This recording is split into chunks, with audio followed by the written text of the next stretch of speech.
السلام علیکم ورحمۃ اللہ تعالی وبرکاتہ۔ نحمده ونصلي ونسلم على رسوله الكريم، اما بعد فاعوذ بالله من الشیطان الرجیم، بسم اللہ الرحمن الرحیم۔ ان اللہ وملائکته یصلون علی النبی یا ایھا الذین آمنوا صلوا علیہ وسلموا تسلیما۔ اللهم صل على سيدنا ومولانا محمد معدن الجود والكرم وآله الكرام وابنه الكريم وبارك وسلم صلاة وسلاما عليك يا رسول الله صلی اللہ تعالی علیہ وسلم۔ حضور پاک صلی اللہ علیہ وسلم کا حلیہ مبارکہ بیان کیا جا رہا ہے۔ حضور پاک صلی اللہ علیہ وسلم کے جسم مبارک کے اعضاء، ان کے تناسب کو، ان کی خوبیوں کو اس سے پہلے بیان کیا، جسم اطہر کے تعلق سے بیان کیا گیا۔ حضور پاک صلی اللہ علیہ وسلم یہ دونوں شانوں کے درمیان مہر نبوت، اس کی تفصیل بیان کی گئی۔ حضور کے قد مبارک کا ذکر ہوا، سر اقدس کا ذکر ہوا، اور مقدس بالوں کا تذکرہ ہم نے کیا۔ اب یہاں پہ حضور پاک صلی اللہ علیہ وسلم کے رخ انور یعنی روشن اور منور نورانی چہرے کی بات کرتے ہیں۔ حضور اقدس صلی اللہ علیہ وسلم کا چہرہ منور جمال الہی کا آئینہ اور انوار تجلی کا مظہر تھا، نہایت ہی وجیح، پرگوشت اور کسی قدر گولائی لیے ہوئے تھا۔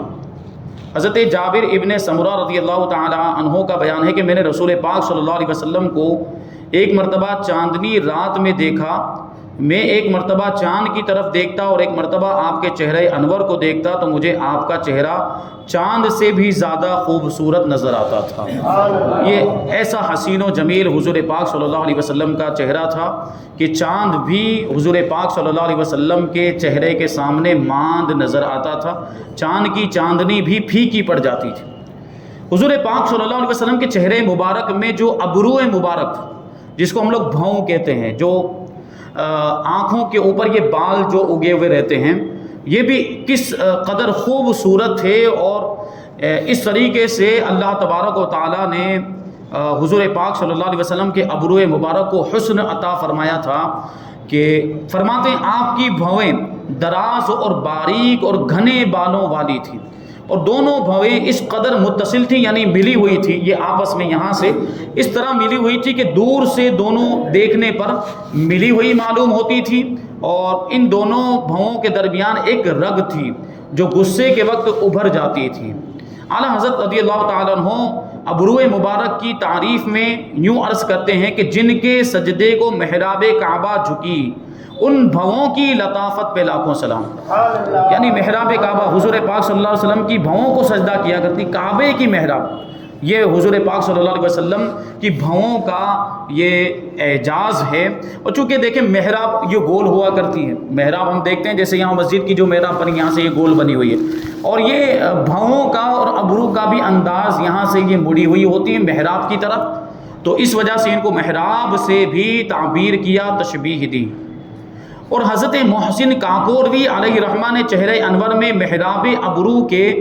حسن کی تصویر کشی کرتے ہوئے یہ لکھا ہے، شعر ہے: مہ کامل میں مہ نو کی یہ تصویریں ہیں، یا کھینچی مارکہ بدر میں شمشیریں ہیں۔ یعنی یہ دو حضور پاک صلی اللہ علیہ وسلم کے ابرو،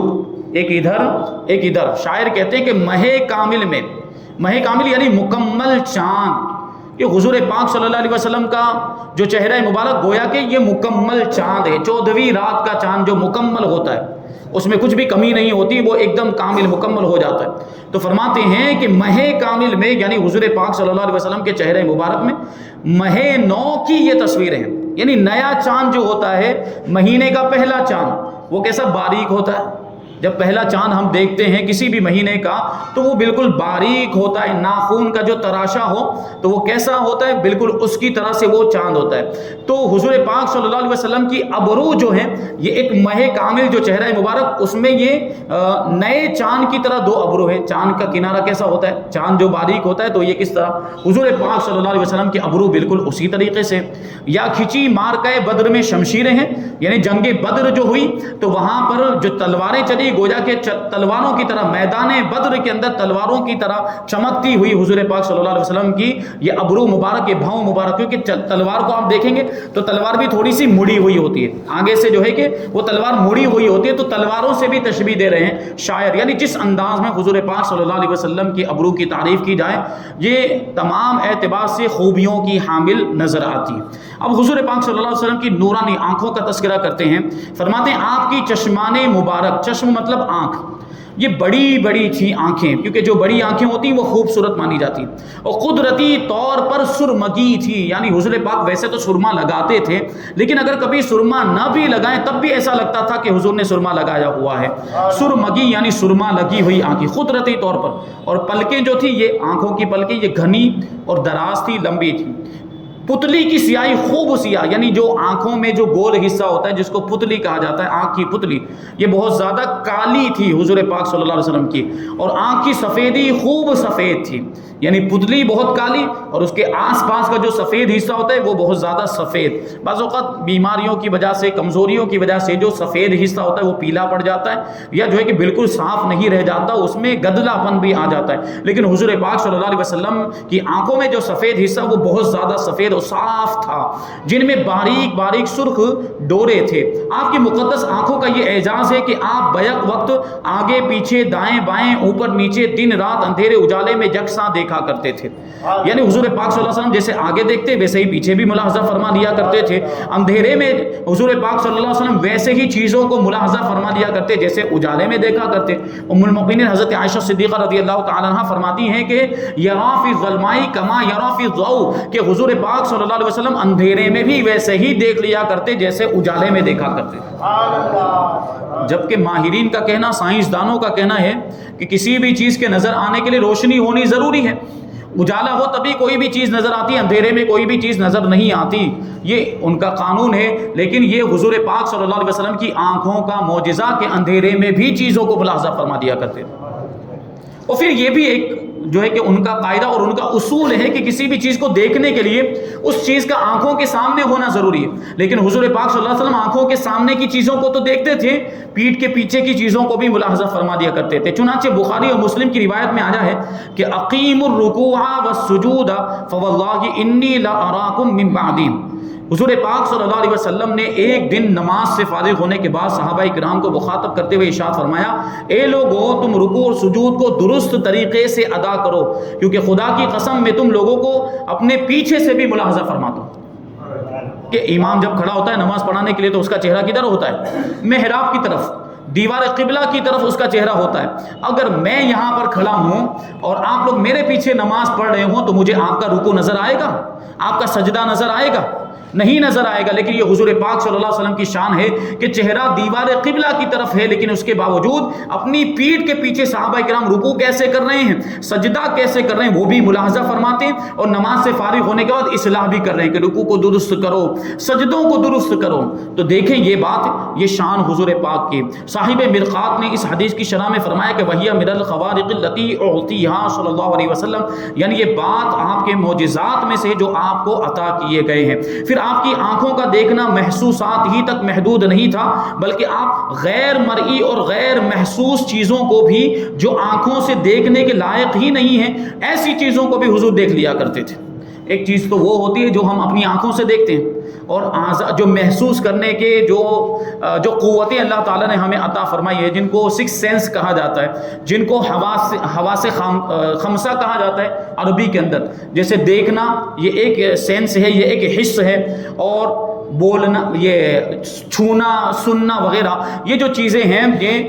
ان کے ذریعے سے جن چیزوں کو محسوس کیا جائے اس چیز کو محسوس کہتے ہیں، اور ان حواس کے ذریعے سے اگر کوئی چیز، کسی چیز کا ادراک نہ ہو پائے تو اس چیز کو غیر محسوس کہا جاتا ہے۔ تو حضور پاک صلی اللہ علیہ وسلم ظاہری چیزوں کو بھی دیکھ لیا کرتے تھے، اور جو نظر نہیں آتی عام طور پر ایسی چیزوں کو بھی حضور ملاحظہ فرما لیا کرتے تھے۔ جیسے بخاری شریف کی ایک روایت میں اللہ کے رسول نے ارشاد فرمایا کہ واللہ ما یخفی علی رکوعکم ولا خشوعکم، یعنی خدا کی قسم تمہارا رکوع اور خشوع میری نگاہوں سے پوشیدہ نہیں رہتا۔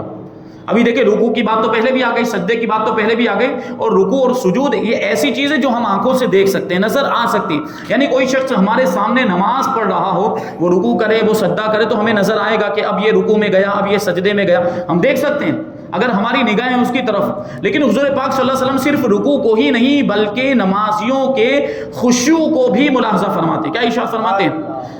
سبحان اللہ، پیارے آقا صلی اللہ علیہ وسلم کی نورانی آنکھوں کا یہ معجزہ ہے، کیا کہنا کہ پیٹھ کے پیچھے سے نمازیوں کے رکوع بلکہ ان کے خشوع کو بھی دیکھ رہے ہیں۔ خشوع کیا چیز ہے؟ خشوع دلوں میں جو خوف ہوتا ہے، خدا کا جو خوف اور عاجزی کی ایک کیفیت کا نام ہے، جو آنکھ سے دیکھنے کی چیز ہی نہیں۔ یہ دل کی جو کیفیت، دل میں جو خوف ہے، دل میں جو ڈر ہے، جو عاجزی، کیا یہ نظر آنے والی چیز ہے؟ یہ نظر آنے والی چیز ہی نہیں، یہ تو غیر مرئی اور غیر محسوس۔ لیکن اللہ کے رسول صلی اللہ علیہ وسلم لوگوں کے خشوع کو بھی ملاحظہ فرماتے ہیں کہ کس کے دل میں کتنا خوف ہے اور کتنی عاجزی ہے اور کیا کیفیت، یہ سب ملاحظہ فرماتے ہیں۔ تو فرماتے نگاہیں نبوت کا یہ معجزہ دیکھو کہ ایسی چیز کو بھی آپ نے اپنی آنکھوں سے دیکھ لیا جو آنکھ سے دیکھنے کے قابل ہی نہیں۔ سبحان اللہ، چشمان مصطفیٰ صلی اللہ علیہ وسلم کے اعجاز کی شان کا کوئی کیا بیان کر سکتا ہے؟ اعلیٰ حضرت امام احمد رضا خان فاضل بریلوی رضی اللہ تعالیٰ عنہ نے کیا خوب کہا، شش جہت سمت مقابل، شب و روز ایک ہی حال، دھوم و نجم میں ہے آپ کی بینائی کی۔ یعنی شش جہت سمت سے مقابل کا کیا مطلب ہوا کہ یہ 6 جہتیں ہیں، 6 ڈائریکشن ہیں، یہ مشرق مغرب اتر شمال جنوب اس کو کہا جاتا ہے، اور اوپر نیچے، یہ 6 ڈائریکشن ہے۔ لیکن یہ 6 ڈائریکشن حضور پاک صلی اللہ علیہ وسلم کے لیے بالکل اسی طریقے سے ہے جس طریقے سے ہمارے لیے سامنے والا ڈائریکشن ہوتا ہے، سامنے والی جہت ہوتی ہے۔ یعنی جس طرح ہم سامنے موجود چیزوں کو دیکھ لیا کرتے ہیں، حضور پاک صلی اللہ علیہ وسلم 6 ڈائریکشن میں موجود چیزوں کو اسی طرح دیکھ لیا کرتے ہیں۔ اور شب و روز ایک ہی حال، یعنی حضور پاک صلی اللہ علیہ وسلم کے لیے رات اور دن ایک جیسے ہی ہے۔ یعنی جس طرح حضور دن میں چیزوں کو دیکھ لیا کرتے، رات کی تاریکی میں بھی ملاحظہ فرما لیا کرتے تھے۔ اب بینی مبارک کا تذکرہ کرتے ہیں، یعنی ناک مبارک۔ فرماتے ہیں آپ کی متبرک ناک خوبصورت، دراز یعنی لمبی اور بلند تھی، جس پر ایک نور چمکتا تھا۔ جو شخص بغور نہیں دیکھتا تھا تو یہ سمجھتا تھا کہ آپ کی مبارک ناک بہت اونچی ہے، حالانکہ آپ کی ناک بہت زیادہ اونچی بھی نہیں تھی، بلکہ بلندی اس نور کی وجہ سے محسوس ہوتی تھی جو آپ کی مقدس ناک کے اوپر جلوہ فکن تھا۔ یعنی جو بھی دیکھتا تو وہ نور بھی نظر آتا، لیکن اگر غور سے نہیں دیکھتا تو وہ نور کی وجہ سے یوں سمجھتا تھا کہ آپ کی ناک اونچی ہے۔ فرماتے ہیں اعلیٰ حضرت کہ نیچی آنکھوں کی شرم و حیا پر درود، اونچی بینی کی رفعت پر لاکھوں سلام۔ اب مقدس پیشانی کا تذکرہ کرتے ہیں کہ حضرت ہند بن ابی حالہ رضی اللہ تعالیٰ عنہ آپ کے چہرے انور کا حلیہ بیان کرتے ہیں کہ واسع الجبین، یعنی آپ کی مبارک پیشانی کشادہ اور چوڑی تھی، ایسے چوڑی اور کشادہ تھی۔ قدرتی طور سے آپ کی پیشانی پر ایک نورانی چمک تھی۔ چنانچہ دربار رسالت کے شاعر مداح رسول حضرت حسان ابن ثابت رضی اللہ تعالیٰ عنہ نے اسی حسین و جمیل نورانی منظر کو دیکھ کر یہ کہا ہے کہ متا تبدو فی الداج البہیم جبینہ یلوح مثل مصباح الدجا المتوقد، یعنی جب اندھیری رات میں آپ کی مقدس پیشانی ظاہر ہوتی ہے تو اس طرح چمکتی ہے جس طرح رات کی تاریکی میں روشن چراغ چمکتے ہیں۔ یہ پیشانی کی چمک کا عالم، بلکہ روایتوں میں آیا کہ حضور پاک صلی اللہ علیہ وسلم اگر اندھیرے مکان میں بھی تشریف لے جاتے تو آپ کی نورانیت کی وجہ سے وہاں پہ روشنی ہو جاتی تھی۔ اب کان مبارک کا تذکرہ کرتے ہیں کہ آپ کی آنکھوں کی طرح آپ کے کان میں بھی معجزانہ شان تھی، چنانچہ آپ نے خود اپنی زبان اقدس سے ارشاد فرمایا کہ انی ارا ما لا ترون واسمع ما لا تسمعون، یعنی میں ان چیزوں کو دیکھ لیتا ہوں جن کو تم میں سے کوئی نہیں دیکھ سکتا، اور میں ان آوازوں کو بھی سن لیتا ہوں جن کو تم میں سے کوئی نہیں سن سکتا۔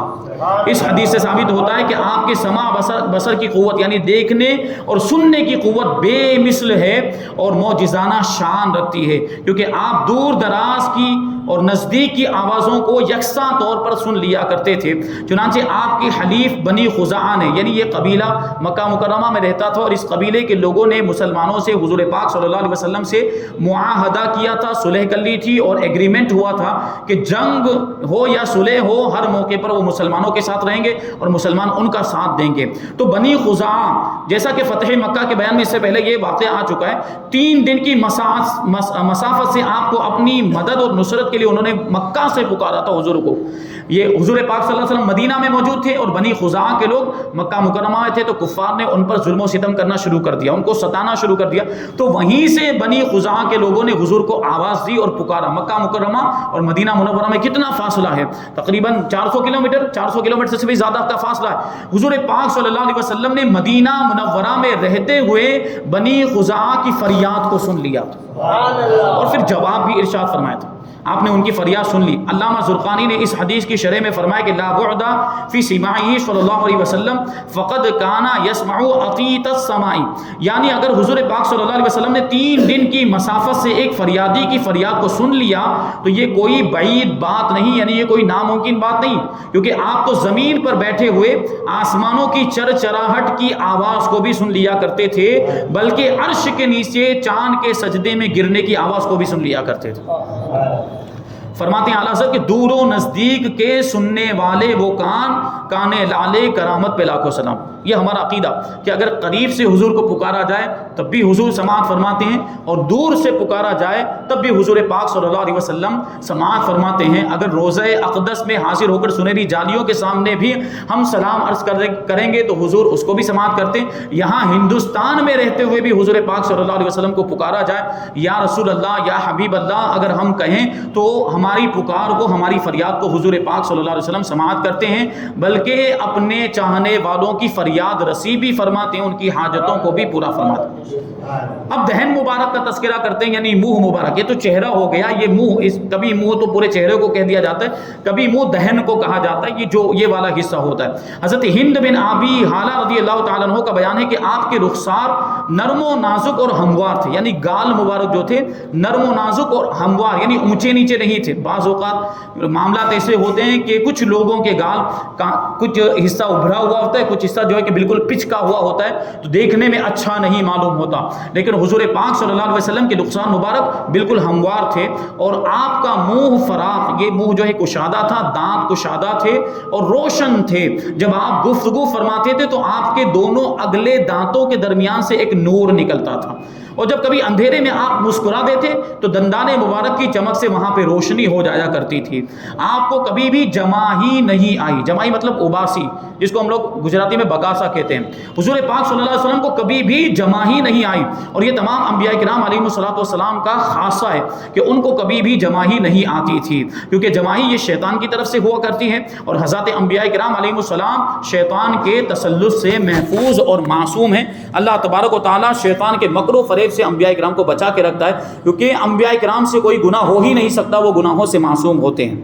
اعلیٰ حضرت دہن مبارک کے بارے میں کہتے ہیں کہ وہ دہن جس کی ہر بات وحی خدا, یہ منہ مبارک حضور اس سے جو بھی بات ارشاد فرماتے ہیں وہ اللہ کی طرف سے وحی ہوا کرتی ہے. چشمہ علم و حکمت پہ لاکھوں سلام. حضور کا منہ مبارک یہ علم و حکمت کا چشمہ ہے کہ یہاں سے علم و حکمت کے موتی بہا کرتے ہیں لوگ, اس کو اپنی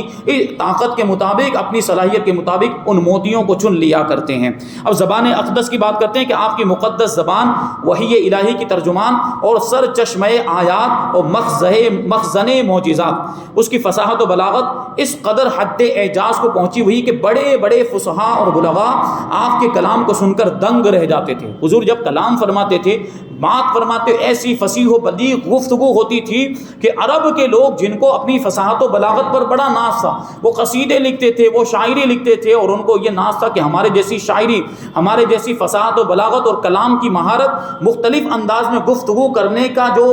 ملکہ ہے وہ کسی اور کے اندر نہیں ہو سکتا. لیکن یہی ماہرین, یہی فصیح و بلیغ فصاحت و بلاغت کے ایکسپرٹ لوگ جب حضور کی بارگاہ میں آتے تھے اور حضور کا کلام سنتے تھے تو دنگ رہ جاتے تھے, تعجب میں پڑ جاتے تھے کہ ہم بھلے فصاحت و بلاغت کے ماہر ہیں, لیکن محمد صلی اللہ علیہ وسلم جیسی گفتگو فرماتے ہیں ایسی گفتگو کوئی نہیں کر سکتا. یہ کلام جو ہے حضور پاک صلی اللہ علیہ وسلم کا بے مثل اور بے مثال ہے. اسی لیے تو اعلیٰ حضرت نے کہا تھا کہ تیرے آگے یوں ہے دبے لچے فصحاء عرب کے بڑے بڑے, کوئی جانے منہ میں زبان نہیں بلکہ جسم میں جان نہیں. یعنی یہ عرب کے ماہرین, اس شعر و شاعری کے ماہرین جب حضور کی بارگاہ میں آتے تھے تو ایسے خاموش ہو جاتے تھے تعجب کی وجہ سے, اور ایسے خاموش, بالکل آواز ہی نہیں نکلتی تھی, ایسی کیفیت لگتی تھی کہ ایسا لگتا منہ میں زبان ہی نہیں, بلکہ منہ میں زبان نہیں تو آدمی بول نہیں پائے گا, لیکن بالکل جسم بھی ان کا ساکت ہو جاتا تھا, ایسا لگتا تھا کہ جسم میں جان بھی نہیں.